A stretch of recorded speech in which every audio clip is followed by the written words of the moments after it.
BrightlingSource.com here, and today I'm looking at a watch winder. Barely fits in the window here, but just enough to show you it. It's the Barrington single watch winder. Barrington is a UK-based watch winder company that's been around since 2009. This is the first time I've seen or handled their stuff, so this is new to me. This is their model in black. It's a standard single watch winder. Has a carbon fiber cup here, cushion, and it's got like a sort of a spring-loaded thing, so you can kind of shrink it down to a smaller size here, or go up to full size here. It's got the carbon fiber finish on the inside to match it. It runs on AC as well as DC, so you can have the AC adapter here, plugs right in, or if you'd like, you can use two AA batteries. It's kind of a nice feature. I always like having batteries as a feature, because then you can unplug and stick it in your safe or whatever when you're not around. And another nice thing about this one is the multitude of modes.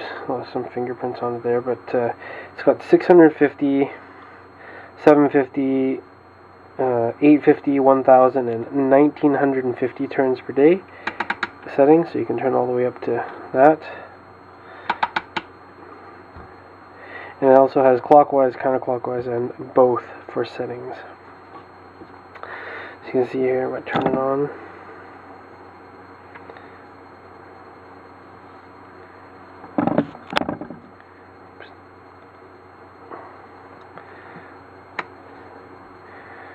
And there it is, going away. And the LED light indicates that it is on. You probably can't hear anything because it is very quiet. I'll turn it off, huh? It's a very high gloss wood finish. It's actually very smooth finish. Very nice flat gloss finish on it. It's pretty nice. Picks up fingerprints like crazy, though. You can already see all my fingerprints all over it.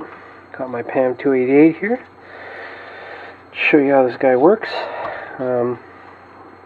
It's a nice watch winder. They retail at 99 British pounds,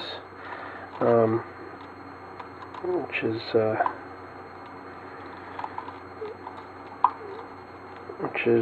about 160 US dollars right now, something like that. Puts it quite a bit cheaper than most winders out there, that are like the most decent winders out there. Let's see. So it clicks into place. It's not clicking in right now. Not sure why.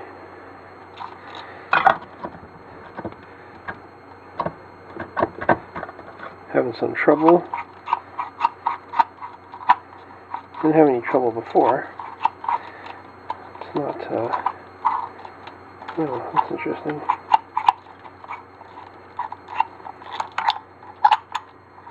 This thing is not going in. That's why.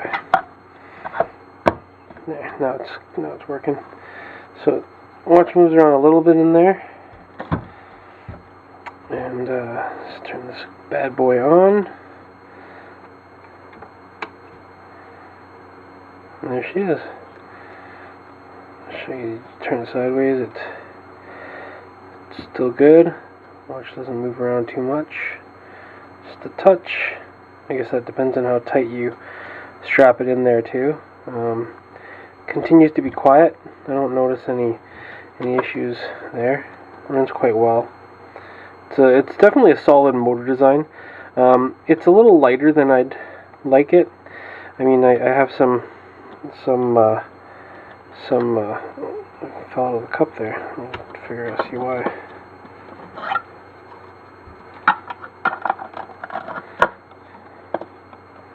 Okay, there it goes. It's a bit better. So yeah, the cup is not entirely secured. I'm not sure why. It just fits in there. Not sure why it didn't click in. There it is. Push it in far enough. No, it's not coming out. What was I saying here? Oh yeah, so it's not as I was expecting to be heavier. I've seen several other winders sort of in this size, like the Wolf Designs and some of the other similarly sized single winders, and they've all been kind of heavier, and this one is a little bit lighter. So you know, one thing I could, you know, I'd like to see maybe is a sort of a thicker wood, so that it gives a little bit more heft to it, gives a little bit more perceived quality. But you know, it's still a very attractive, very handsome looking winder. It's got a very quiet motor, lots of settings there, AC and DC powered. I mean, to be quite honest, it's got kind of everything you want. It's a very solid winder. I do like it. I think it's a good product. My only complaint, and what I've noticed, is the cup. I'm not a big fan of this kind of cup. I generally prefer more of a cushion, like a full cushion, like you'd see on the Orbit Sparta winders. I just feel like they have a sort of a, you know, see, it snaps in pretty easily now. I'm not sure why I was having trouble before. I generally prefer, you know, the winders that have a bit more of just a general cushion rather than all this plastic in it and sort of the snapping in. But I think that's just the way it goes with stuff like this. You need to have, you know, something to snap it in place. It's they're also one of the other sort of caveats with this is that you need to buy either the small cup or the large cup version of this, and oh yeah, it's having a bit of trouble fitting in there with this larger buckle of mine, I think is what's happening here. So if you have a wrist size of larger than, say, smaller than about 7 inches, you're going to have to get the small cup version. This is a large cup version, or the regular cup, or it's a regular cushion version. I keep saying cup, but it's cushion. So regular cushion version, and I actually have 6 3/4 inch wrists. I'm not particularly a small guy, but my wrists, I guess, fall into that small cushion range for these guys. So I feel like I'm about 6 3/4 inch wrist. So anything under about 7, I would say that you have to go to the small cup winder, small cushion winder, because I've found with my bracelets and my deployment straps, they don't fit this cup. Sorry, this cushion. It's a bit big, so they have a smaller one that's designed for that. It would be nice to, I don't know, maybe that's possible, that they have offer 2 of these, 2 cushions with each one, or each winder, or offer both, so that if you have, you know, maybe a couple different people using it, or if you're sort of, you know, you have an option to change it, because it's not, you know, it's too bad that it can't fit all the watches. But otherwise, a very solid winder, very attractive, lots of features, and it's quite inexpensive. So hope you guys enjoy the review here of the Barrington single watch winder, and hope you guys have a good one.